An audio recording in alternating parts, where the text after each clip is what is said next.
Evangelho de São Lucas, capítulo de número 22.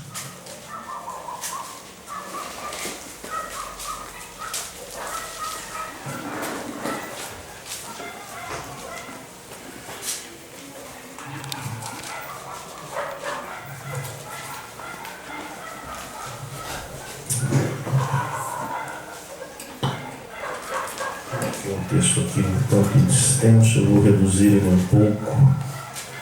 Vamos ler a partir do verso 63.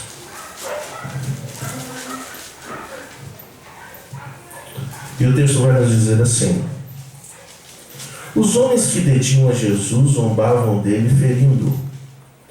Vedando-lhes os olhos, feriram-no no rosto e lhe perguntaram: profetiza, quem é que te feriu? Outras muitas coisas diziam contra ele, blasfemando. Logo que amanheceu, ajuntaram-se os anciãos do povo, os principais sacerdotes e os escribas, e o levaram ao sinédrio, e perguntaram-lhe: és tu o Cristo? Dize-nos. E Jesus respondeu: se eu disser que sim, não crereis. E se vos perguntar, não me respondereis. Mas de agora em diante o Filho do Homem se assentará à direita do Todo-Poderoso. Disseram todos: logo, tu és o Filho de Deus? E ele lhes respondeu: vós dizeis que eu sou. E então disseram: de que mais testemunho necessitamos? Nós mesmos o ouvimos da sua própria boca. Amém. Queridos, vamos entender um pouquinho o contexto para que nós possamos dar andamento a esta mensagem.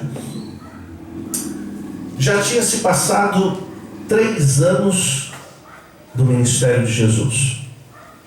Ele foi batizado aproximadamente aos 30 anos de idade. Começou o seu ministério. A primeira mensagem que ele trouxe, porque o primeiro milagre foi em Caná da Galileia, mas a primeira mensagem, Jesus começou dizendo o seguinte: arrependei-vos, porque é chegado a vós o reino dos céus. Jesus realiza o seu ministério em 3 anos. Ele vai finalizar o seu ministério em Jerusalém, na festa dos judeus. Ali ele vai realizar a última ceia. A Bíblia não conta as 2 anteriores, a Bíblia vai falar desta em particular. E nesta ceia é aquela que eu gosto mais, é do texto de João, porque João vai trazer à memória aquilo que nem Mateus, nem Marcos, nem Lucas vão mencionar, que é exatamente o fato de Jesus se levantar, pegar uma bacia, uma toalha e se ajoelhar para lavar os pés dos discípulos. Aquilo escandaliza eles, porque ele é o mestre, ele é que tem que ser servido, é ele que tem que ser cuidado. De repente, o Senhor que vem anunciando que o eu sou se abaixa e vai lavar os pés dos discípulos. Pedro fica meio que inquieto: não, o Senhor não vai fazer. Jesus é firme e vai dizer: se eu não fizer, você não tem parte comigo. E enquanto Pedro não estava querendo, Judas estava quietinho. E Jesus vai lavar os pés dos 12, até no traidor. E na ceia, Jesus senta à mesa com os 12, e o traidor estava junto. E Jesus vai servir, e ele serve até o traidor. Para quem diz que só pode sentar à mesa de Jesus quem é fiel, o traidor estava sentado na mesa não é porque era fiel, é porque era a misericórdia do Senhor. Você entende? E aí então Judas sai desorientado, porque Jesus mostra que sabe o que está acontecendo. Os discípulos não entendem. E Jesus logo depois vai com eles para o Monte das Oliveiras. E lá no Monte das Oliveiras, Jesus vai se afastar um pouco mais com 3 e vai dizer: fica velando aqui que eu vou ali orar. E a oração de Jesus é aquela que a gente lê e levanta a mão e agradece que Deus não ouviu, porque ele dizia: Pai, passa de mim esse cálice. Eu não quero essa dor. Eu não quero essa traição. Eu não quero esse processo. Mas enquanto eu não quero, eu quero a tua vontade. Faz, Senhor, a tua vontade. Os discípulos dormem. Jesus aconselha-os a orar e vigiar. E chama-os para despertar, porque o traidor se aproxima. Judas chega com uma multidão, com espada, com cacetete, para prender o homem da paz. E é tão veemente a traição de Judas, que Judas ainda fala assim, a quem eu beijar, vocês vão prender. E quando Judas está chegando, essa frase impacta a minha vida até hoje, porque Jesus olha para ele e diz o seguinte: amigo, para que você veio? Eu acho que ali foi o último apelo de Jesus para Judas. Rapaz, você ainda é meu amigo. Está me traindo, mas ainda é meu amigo. E Jesus é preso. E ele não é levado ao Sinédrio, ele é levado na casa de Anás. E lá ele passa por esse processo que Lucas registra. Porque só quando amanhece ele é levado para o Sinédrio, porque ele foi preso à noite, era ilegal. Eles não podiam levar para o Sinédrio, porque o Sinédrio estava fechado. E aí eles levam para a casa do sumo sacerdote, lá fica até amanhecer. Aí eles levam para o Sinédrio para ser julgado, depois de ter apanhado, depois de ter sido envergonhado. E aí você vai ver a injustiça da religião. Porque quem prendeu Jesus não eram as autoridades, eram os religiosos. As autoridades não estavam preocupadas com Jesus, os religiosos sim.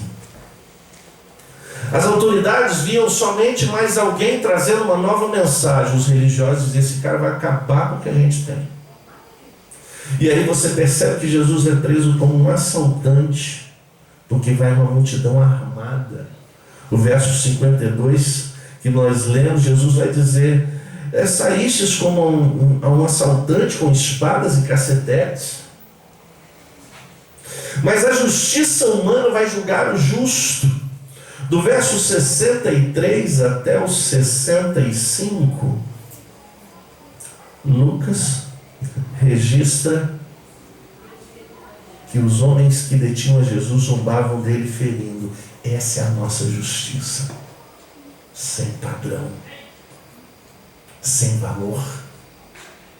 Vedando-lhe os olhos, feriu-no no rosto e lhe perguntavam: profetiza, quem é que te feriu? E outras muitas coisas diziam contra ele, blasfemando. Mas aí você vai ver que quando eles levam Jesus de manhã para o Sinédrio, Jesus vai ser condenado por dizer a verdade. Jesus não foi condenado por mentir. Jesus não foi condenado por fazer o errado. Jesus foi condenado por fazer o certo e confrontar a religiosidade de um povo. Perguntaram-lhe: és tu o Cristo? Dize-nos. E ele replicou: se eu disser que sim, não crereis. Mas quando ele confirma, eles então vão dizer: de que mais testemunho necessitamos? Nós mesmos o ouvimos da sua própria boca.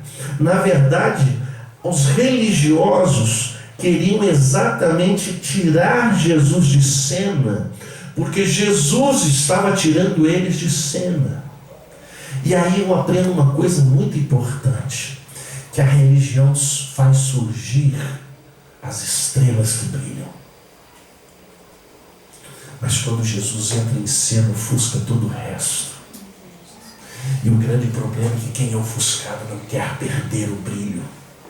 Porque se o brilho fosse de Cristo, não se importaria em fazer brilhar aquele que realmente é digno de glória. Mas quando se faz questão do próprio brilho, então precisa ofuscar. Então aí já não existe mais a evidência do que eu estou trazendo, mas de quem eu sou.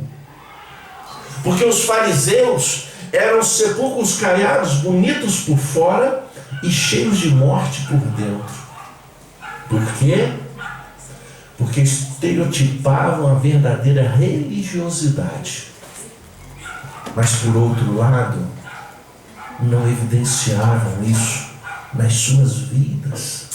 E é assustador você pensar que ainda hoje é assim.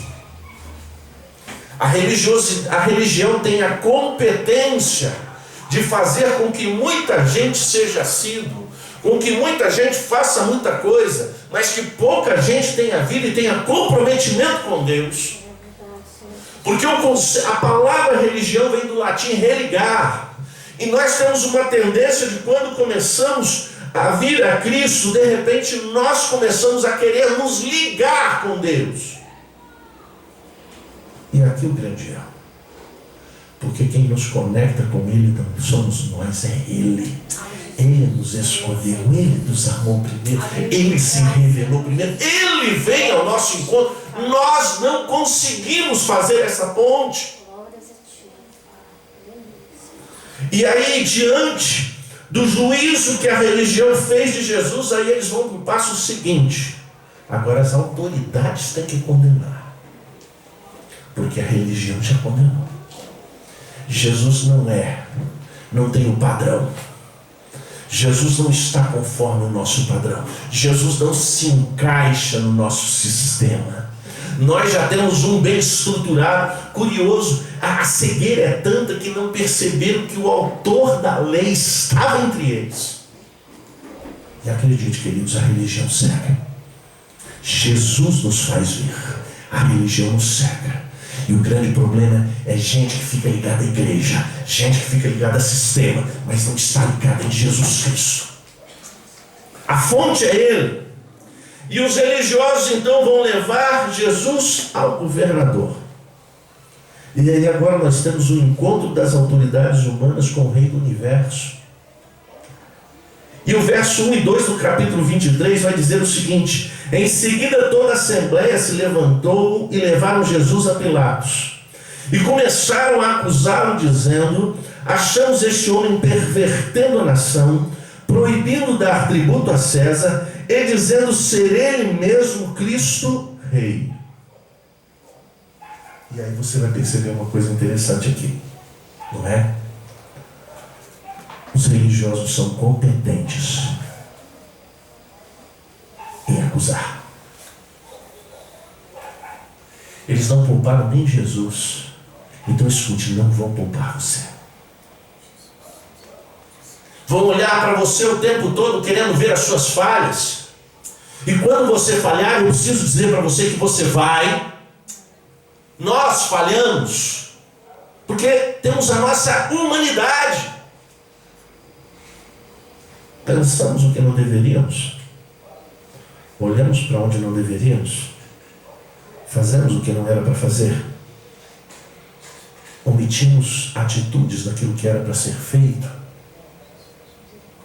falamos minhas verdades, omitimos outras, o tempo todo. Eu venho de um sistema que parece que a gente é perfeito e a gente não é. Nós somos pecadores debaixo da graça, coberto com seu sangue, do qual é Ele que nos resgata. É por causa dele que estamos justificados. Quando Romanos capítulo 8, que a nossa irmã leu no verso 1, vai dizer, e eu amo esse texto, porque esse texto foi muito importante na minha vida: nenhuma condenação há para aqueles que estão em Cristo Jesus, que não andam segundo a carne, mas que andam segundo o Espírito. Nenhuma! É por isso a necessidade de estarmos em Cristo, porque a justificação passa por Ele. Sem Ele não há justificação. Sem Ele você jaz no maligno. Sem Ele você está condenado. Somente em Cristo temos vida. E quando acusam Jesus, Pilatos é o governador incapaz de julgar. Então lhe perguntou Pilatos, verso 3 ao 7, és tu rei dos judeus? Jesus olha para ele e diz assim: tu dizes. Disse Pilatos aos principais sacerdotes e à multidão: não acho culpa alguma neste homem.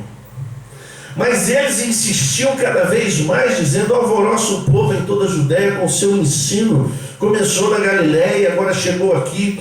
Ouvindo isso, Pilatos perguntou se o homem era galileu. E ao saber que era da jurisdição de Herodes, remeteu a Herodes, que naqueles dias também estava em Jerusalém. Mas uma pergunta foi suficiente. Pilatos não estava interessado nesse problema.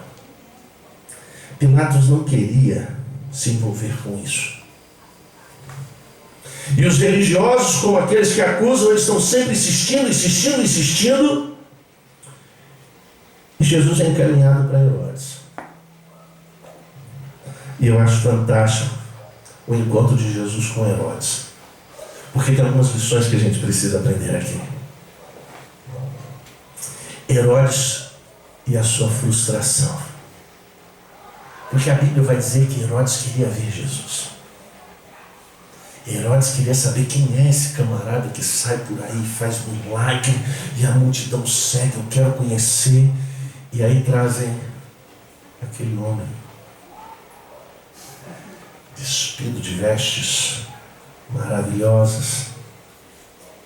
Vamos lembrar o que diz Isaías: sem parecer e sem formosura, era desprezado. Jesus não tinha aparência poderosa. Jesus não tinha algo que dissesse assim: presença. Era um galileu na Tusquela, porque jejuava muito.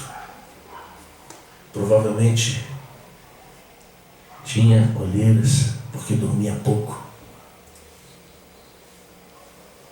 Queimado do sol.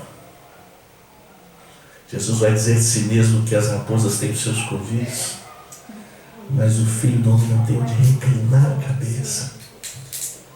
E quando se coloca diante do rei, assentado no trono, cheio de pompa, a gente começa a aprender algumas coisas aqui, porque Jesus vem mostrar que ele não está preocupado com a interpretação que nós temos dele. É preciso você olhar para quem Jesus é.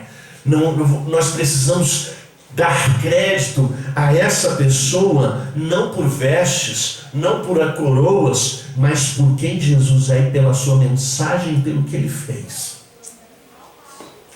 E aí é interessante que a esperança de Herodes é que ele fizesse alguma coisa. O verso 8 do capítulo 23 vai dizer: alegrou-se muito porque havia muito que desejava vê-lo, por ter ouvido dele muitas coisas, e esperava que ele viria fazer algum sinal. Ou seja, faz um milagre aí, faz alguma coisa aí para mim ver que você é quem diz ser. Mas Jesus fica em silêncio. Jesus não tinha nada para dizer para Herodes. Jesus não tinha nada para provar para Herodes. E eu quero que você entenda uma coisa: tem horas que Deus realmente dá um passinho para trás, cruza os braços e não diz uma palavra.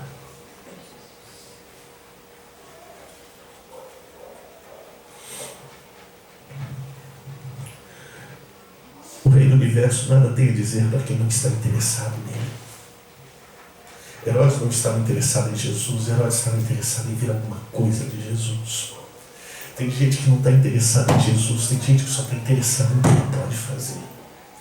Tem gente que só chega para Jesus porque espera alguma coisa, não espera nele, não espera ele, não busca ele, vem por aquilo que ele tem a oferecer. Eu tenho visto essa geração, eu tenho visto esse tempo, e eu vejo gente com preguiça, com indisposição, com má vontade para as coisas de Deus, mas esperam tudo dele. Esperam bênçãos, portas abertas, milagres, se pede oração, se crê em milagre, mas quando você pergunta o que você está disposto a fazer, nada. Jesus fica em silêncio. E mais uma vez os religiosos cumprem o mesmo papel: acusar. Falam um monte de coisas acerca de Jesus para que Herodes dê a sentença. E a misericórdia divina é o desprezo de um rei diante do rei do universo. O verso 11 vai dizer o seguinte: então Herodes com seus soldados tratou com desprezo, escarnecendo dele, vestiu de uma roupa resplandecente e tornou a enviá-lo a Pilatos. Ou seja, Jesus não fez o que Herodes esperava. E a frustração de Herodes, por causa da autoridade que tinha, do poder que tinha na mão, achou que podia simplesmente menosprezar aquele rei do universo. E assim faz. Você precisa entender uma coisa: Deus vai frustrar você tantas vezes que você não faz ideia. Tantas expectativas que você tem que Deus simplesmente vai frustrar cada uma delas. Porque Deus tem um compromisso maior do que seus caprichos, seus desejos e suas vontades. Deus tem um compromisso com a sua santidade, com a sua onisciência, com a sua sabedoria, com o amor que Ele tem por você a ponto de não te ouvir, não te atender, não fazer o que você quer, te levar por um caminho totalmente diferente, fechar portas, talvez fazer você caminhar por um deserto. Talvez você vá gemendo, mas eu quero que você entenda que tudo que Ele fizer, segundo Paulo escreve a sua carta aos Coríntios, e aí você vai ver se você se enquadra nesse texto ou não, porque ele não é para qualquer um. Todas as coisas concorrem para o bem daqueles que são chamados filhos de Deus. Você é filho? Então o que Deus está fazendo? Você pode ter certeza que você não entende. Glória a Deus. Dê glória a Deus. Eu não preciso entender. Eu só preciso crer que Ele é bom, que a sua misericórdia dura para sempre e que Ele promove o bem dos seus filhos. Então, por pior que seja o momento que está passando, é porque você precisa dele. E quando você terminar, você vai ver que você foi forjado, você foi preparado. Você está sendo edificado para coisas maiores do que aquelas que você pensou acerca de si mesmo. Deus vai frustrar. Nós pensamos, nós crescemos ouvindo que Deus é como o gênio da lâmpada, que é só você abrir a Bíblia, folhear umas páginas, que já sai um milagre na sua vida. Eu quero dizer para você que Deus, Ele é livre para fazer o que quiser. Se Ele quiser amassar, é porque você precisa ser amassado. Se Ele quiser quebrar, é porque você precisa ser quebrado. Se Ele tiver que moldar, é porque você precisa ser moldado. Mas eu quero que você glorifique ao Senhor, porque quebrado, moldado, amassado é para a glória dEle. E você sairá melhor do que quando você começou. Um Cristo que em meio ao caos, promove a paz. O verso 12, o texto vai dizer assim: no mesmo dia Pilatos e Herodes entre si fizeram-se amigos. Antes disso, andavam com inimizades um com o outro. Esse é o nosso Deus. Jesus é jogado de um lado para o outro. É menosprezado aqui, é humilhado aqui. Mas enquanto tudo isso acontece, Ele promove a paz. Ele promove a paz no meio dos homens. E aí, quando Ele volta para Pilatos, Pilatos tem a solução: castigar e soltar. Eu faço o que vocês querem e faço o que eu quero. Eu não quero condenar esse homem. Então eu vou castigar e vou soltar. O verso 13 aos 16 vai dizer o seguinte: convocando Pilatos, os principais sacerdotes, os magistrados e o povo, disse-lhes: vós me trouxestes este homem como pervertedor do povo, examinando na vossa presença, nenhuma culpa das que o acusais acham nele, nem mesmo Herodes, pois o mandou de volta para nós. Como vedes, este homem nada fez que mereça a pena de morte. Portanto eu o castigarei e o soltarei. A ideia era castigar para agradar os religiosos, soltar para não se envolver em questões religiosas. E aqui você vê o problema do governo humano. Ele não está interessado nem em justiça e nem em verdade. Para ele não interessava se Jesus era inocente ou não. Para ele interessado o interesse dele era conseguir o melhor dos dois mundos. Ele não se envolver e ao mesmo tempo agradar a multidão, porque ele seria castigado. Não era saber a verdade. Nós vivemos dias assim. Porque o governo humano não vai melhorar, queridos. A bem da verdade, nós temos louvado a Deus pela vida do nosso presidente, nós temos orado por ele. Deus tem trazido um novo tempo para a nossa nação, mas é preciso você entender que não vai haver melhora definitiva, não, porque o governo humano está fadado ao fracasso. O único governo que funciona, que funcionou no passado e hoje não funciona mais por causa do homem, é o governo teocrático, onde Deus manda e o povo obedece.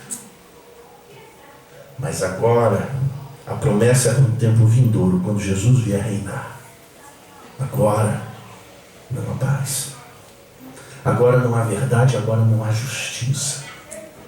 E eu quero que você entenda, nós estamos meditando aqui sobre governo, mas na verdade, o povo, o homem não gosta da verdade e o homem não gosta da justiça. Nós não gostamos de fazer as coisas certas e nós nem queremos saber da verdade, que sejam meias ou que elas sejam omitidas, porque se a verdade não fizer bem ao meu coração, é melhor eu nem ouvir, porque se for para ouvir alguma coisa para me fazer sentir mal, este é o padrão que nós temos. Se eu não me sentir bem com o que eu estou ouvindo, eu não quero ouvir. Paulo já falava isso quando ele dizia que nos últimos dias as pessoas sentirão comichão nos ouvidos, querendo ouvir coisas agradáveis, e não a verdade pura do Evangelho, não confronto, não aquilo que rasga o coração, não aquilo que penetra na nossa alma e nos conduz para perto do Senhor. E aí nós vemos o fracasso da cultura humana. Por quê? Porque o texto vai dizer que era costume soltar alguém em virtude da festa. Olha só, o que é esse costume mesmo, pastor? Estamos em festa. A cidade está em festa. Então o governador vai fazer o quê? Por causa da festa, vai liberar o condenado. Você já viu alguma coisa parecida assim? Não. Né? Dia dos pais, dia das mães, né? Esse é o costume do mundo. Percebe qual é o problema? Era costume soltar alguém em virtude da festa. Verso 17 fala isso. Não havia justiça, somente um costume que fora criado para agradar o povo e manter a paz. Não tem juízo, não tem julgamento, não tem justiça. O padrão é simplesmente aquietar o povo, fazer todo mundo ficar subserviente ao governo. E aqui é a prova clara de que a voz do povo não é a voz de Deus. Porque o povo nunca quer o que Deus quer. Se individualmente isso já é um problema, que Paulo vai dizer: o bem que eu não quero, esse eu não faço, mas o mal que eu não quero, esse eu faço. Imagina coletivamente o efeito que tem, como a gente se contamina para o errado. Hoje de manhã nós vimos algo sobre isso, né? Como você é você. Meu povo também como teu povo. A gente não influencia, nós somos influenciados. A gente não traz luz, a gente se permite viver nas trevas. E aí nós temos o desejo de um homem caído revelado. Desejavam um assassino ao invés do Salvador. O verso 18 e 19 vai dizer que toda a multidão começou a gritar: fora daqui com este, solta-nos Barrabás. Barrabás foi lançado na prisão por causa de uma sedição feita na cidade e de um homicídio. Por quê? Vão preferir um condenado a Jesus. Por quê? Por que a escolha do povo é um assassino ao autor da vida. Aquele que andou fazendo milagres, que multiplicou pães, que falou das bem-aventuranças, que foi recebido na mesma cidade com palmas e todo mundo cantando. Por que é que esta multidão agora vai lutar por Barrabás? Primeiro motivo, se identificavam com ele. Esse é dos nossos. Esse é gente como a gente. Aquele é diferente. A luz incomoda. A mensagem inquieta. Os milagres impactam. E por onde ele passa, ele vem trazendo uma mensagem, nos convida a arrependimento. Barrabás não é mais um. Cristo os incomodava com sua luz e mensagem, confrontava o pecador. Se achavam deuses, não queriam reinar para reinar nas suas vidas. Não é verdade? Ainda hoje é assim. Nós fazemos escolhas diferentes daquilo que Cristo quer, porque as nossas escolhas identificam mais com quem nós somos. O Evangelho nos convida a uma nova vida. O Evangelho nos convida a um novo padrão. O Evangelho nos convida a uma nova realidade. E de vez em quando, parece que você não quer isso, porque você se identifica com o mais simples. Relacionamento com Deus dá trabalho. Compromisso com Deus dá trabalho, porque você tem que passar tempo com Ele. E a gente não tem tempo por causa das nossas coisas. Nós gostamos de conforto. Nós temos lá as nossas indisposições, as nossas desculpas.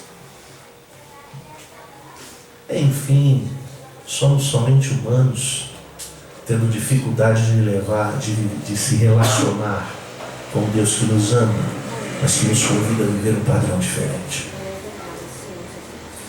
E aí, nós não gostamos da mensagem, nós não gostamos de ser confrontados. Eu acho interessante como o semblante de alguém muda, queridos. Eu presto muita atenção nisso.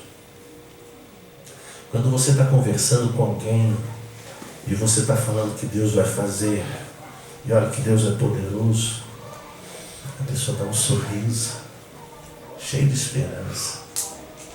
Mas quando você diz que a pessoa precisa estar com Jesus, que precisa se comprometer, que não pode retroceder, que tem que firmar propósito, aí e quando você chama a atenção, então, dizendo que está ausente, que não se compromete, que não...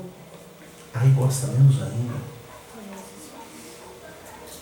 Isso é muito nosso. Foi por isso que trocaram Jesus por Barrabás. Preferiram Barrabás porque não querem ouvir as coisas dos quais a gente precisa viver, dos relacionamentos que a gente precisa ter, do modus operandi do Evangelho, do caminho para o céu, do caminho estreito, da porta que a gente precisa passar, do Jesus que a gente precisa, da cruz que precisa seguir. Pastor, não dá, não tem algo mais simples, não tem. Não tem. Eles trocaram Jesus por Barrabás. Sabe o que é triste? Ainda hoje isso acontece, porque nós trocamos Jesus por coisas, nós trocamos Jesus por pessoas, nós trocamos Jesus por nossas vontades, nós trocamos Jesus por os nossos sonhos. Estamos o tempo todo trocando o autor da vida por qualquer coisa.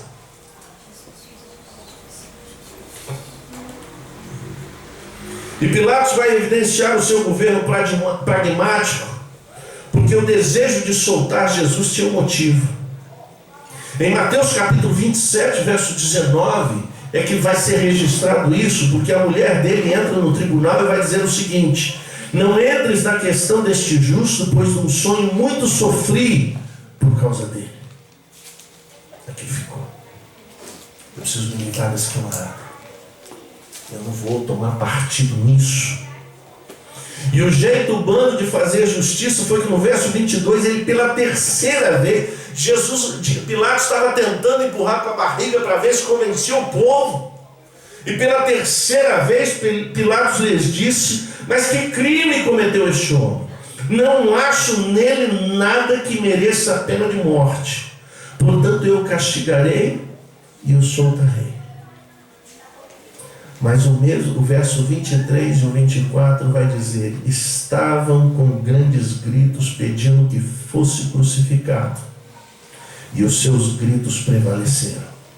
E sabe por que a multidão gritava? É porque em Mateus capítulo 27, verso 20 tem um porquê.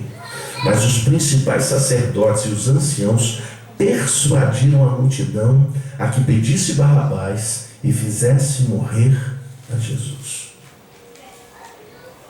Mais uma vez os religiosos entram em cena. Mais uma vez eles intervêm no processo. Os religiosos estão levando a multidão a escolher outro a não ser Jesus.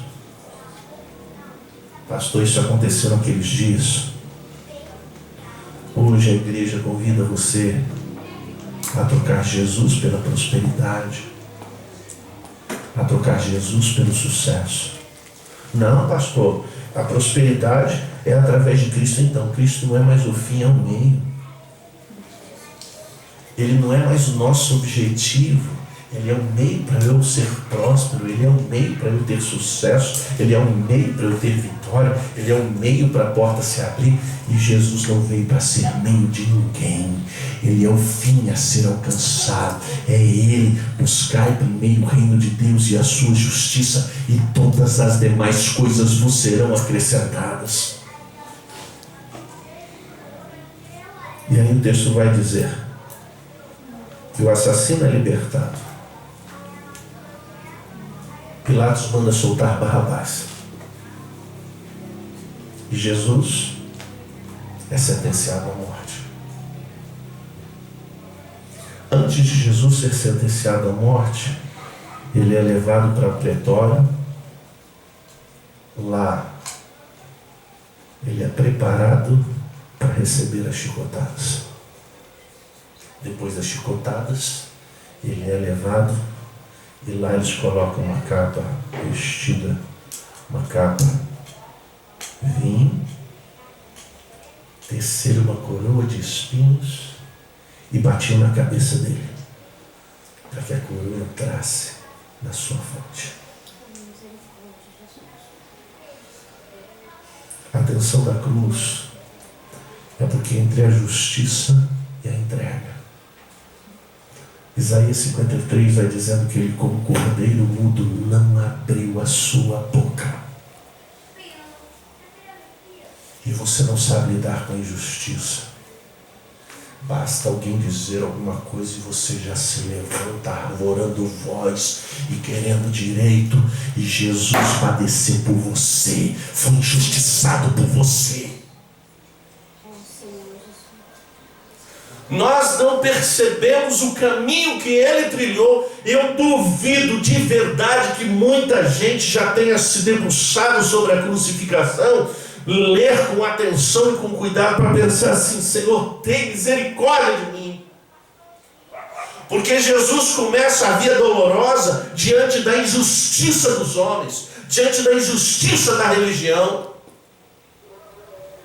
E ele vai trilhando firme, porque ele tem um propósito, a minha e a sua salvação. 1 Pedro capítulo 3, verso 18 vai dizer que pois Cristo padeceu uma única vez, o justo pelos injustos, para levar-nos a Deus. Ele na verdade foi morto na carne, mas vivificado pelo Espírito. Essa semana eu li que Jesus preferiu se entregar na morte para se levantar ressuscitado, cheio de glória. Você entende o que aconteceu com Barrabás? É o que aconteceu com você. É o que aconteceu comigo. Nós estávamos sentenciados à morte. E de repente Jesus entra em cena e diz assim: eu vim tomar o lugar dele. Eu vim tomar o lugar dela. O castigo dele foi aplica sobre a minha vida. O castigo dela aplica sobre a minha vida. Porque deste dia em diante não há mais condenação. Agora tem vida. Agora está justificado. Agora é para viver em novidade de vida. Porque eu te resgatei. Eu morri em teu lugar. Eu tirei você do castigo e te dei vida. Mas o que é que você tem feito com esta vida? O que é? Porque o que nós aprendemos aqui é que a religião não tem padrão de justiça. Somente Cristo que nos justificou tem a justiça perfeita e irá julgar o mundo, inclusive os religiosos. Então que Deus te convida hoje, preste atenção, porque Deus falou comigo isso ontem. O que Deus te convida hoje, não seja religioso, anda comigo. Porque a religiosidade traz você para cá. Andar com Deus faz Ele andar com você por onde quer que você vá. E entenda que isso é uma faca que corta dos dois lados.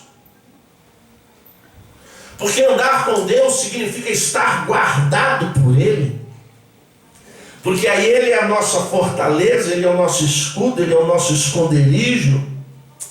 Aí é glorioso você andar sabendo que você está guardado.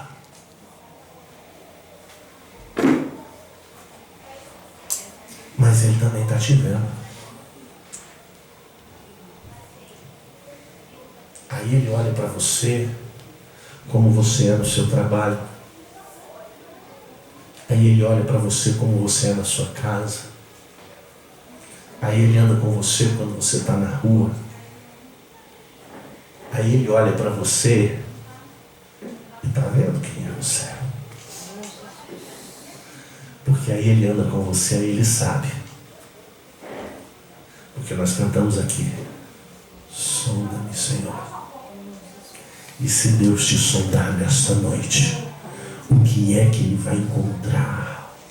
Que pensamentos tem aí? Que desejos tem aí? Que palavras estão guardadas para ser soltas no momento em que as pessoas não estão perto de você? Ele sabe. A religiosidade nos ilude numa consciência tranquila de que nós estamos cumprindo o nosso papel com Deus. Nunca você vai cumprir o teu papel com Deus. Nunca. Nunca.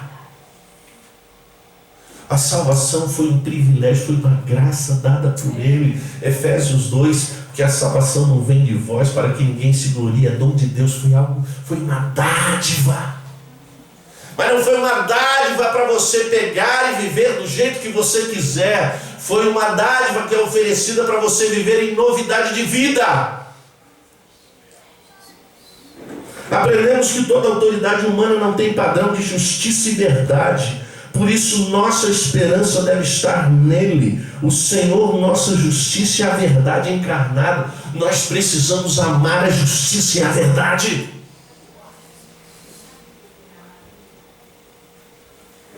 Eu tenho visto, e eu acho que você já viu,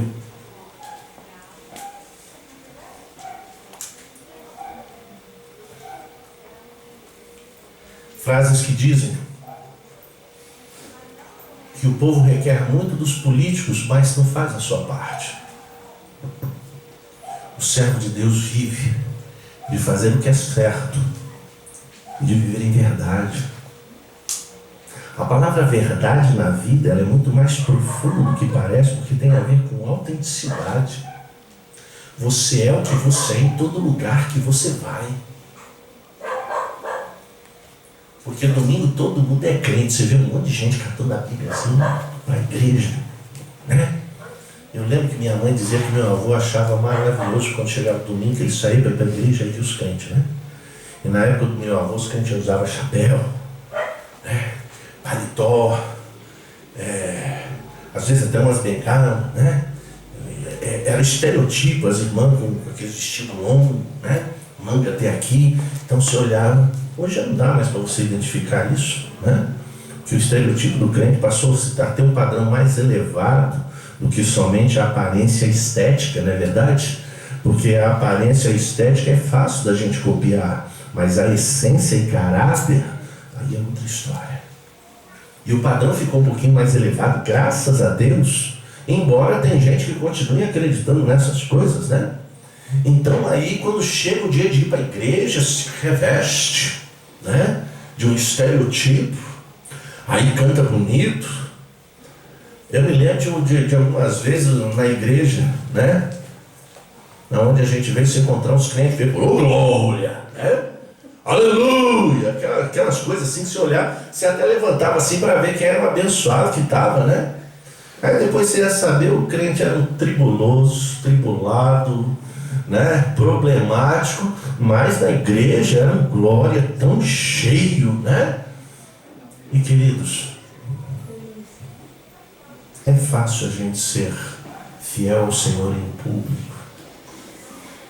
A fidelidade do Senhor é quando nós estamos no nosso particular com Ele, aonde não tem ninguém para avaliar ou abalizar os nossos comportamentos, porque tem gente que tem os seus comportamentos padronizados no ambiente que está. Então, quando está na igreja é crente, quando está no trabalho aí é outra coisa, quando está em casa é outra coisa. E o Senhor nos chamou para ser uma coisa só, uma pessoa só, para viver a autenticidade do Evangelho por onde quer que você vá. O homem vai perder a salvação diante da frustração de Deus não fazer o que deseja, mas do que ele necessita, e é verdade. Muita gente tem parado no meio do caminho porque está frustrado, porque Deus disse que ia fazer e não fez, porque esperava que Deus fizesse isso e não fez, e às vezes Deus não disse nada, e às vezes Deus nem vai fazer nada mesmo. E a nossa comunhão com Deus não se baseia no que Ele faz, mas em quem Ele é e no que Ele já fez. Porque se Jesus não fizer mais nada, se apegue a Ele, porque é dele que vem a nossa salvação. A salvação já foi feita. É tempo de confrontarmos nossos desejos mais obscuros com a verdade das Escrituras, para que nossa escolha seja Cristo. Escute o que eu vou dizer para você. Você tem visto, eu também tenho visto, gente parando no meio do caminho. Gente que começa e para. Nesses dias, diante da ausência de cultos, daquele período que nós ficamos através de lives, porque não podíamos nos reunir, as igrejas fechadas, e as pessoas que não estavam em Cristo perderam a sua referência. Porque estar em Cristo, você vai para as Escrituras, porque são elas que testificam dele. E aí eu preciso estar em comunhão com Ele através da oração e da leitura da palavra. E esta geração extravagante não lê Bíblia. Esta geração extravagante pula na hora de cantar, mas não sabe dobrar o joelho para orar. Essa geração extravagante não sabe o que é se debruçar sobre as Escrituras e conhecer as verdades eternas para aplicar a renovação do seu entendimento, a transformação do seu coração para uma sujeição de vontade diante da majestade daquele que é Senhor, que deixou a sua palavra exatamente para isso. E as pessoas vão parar. E muito mais gente vai parar. Mas a pergunta que eu quero te fazer hoje é a seguinte: você vai ser uma delas? Porque não tem receita para isso, gente, a não ser se debruçar sobre as Escrituras e dobrar o seu joelho diante do Senhor para clamar por misericórdia.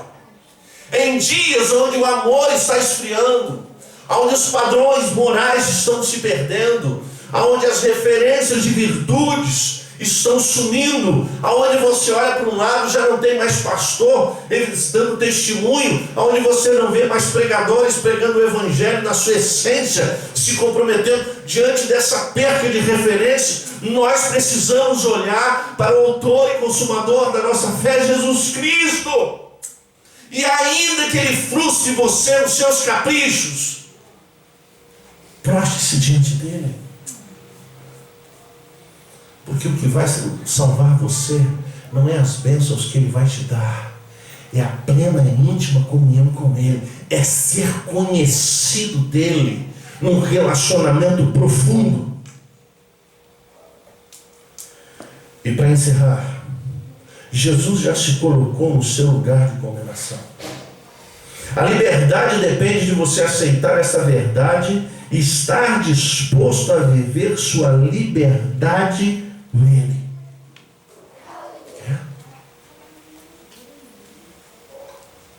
Porque se você quiser,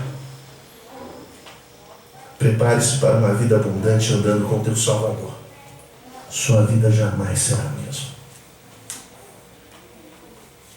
Eu já o decepcionei tantas vezes. Eu já tive que dobrar o joelho e pedir misericórdia tantas vezes. Ele nunca me decepcionou. Todas as vezes que eu clamei, ele me ouviu. Todas as vezes que eu me prostrei, ele estava lá. Porque temos dificuldade de amar alguém assim? Porque temos dificuldade de nos render a alguém assim, que nos ama incondicionalmente, que já tomou o meu lugar e o teu lugar na cruz? Por que não se prostrar diante dessa majestade e permitir que ele viva em você para te conduzir a uma vida totalmente diferente, e depois dessa vida diferenciada com ele, você ir para o céu? Por quê? Por que temos dificuldade? É porque nós, o tempo todo, continuamos a trocar Jesus. E eu quero convidar você a se colocar de pé neste momento.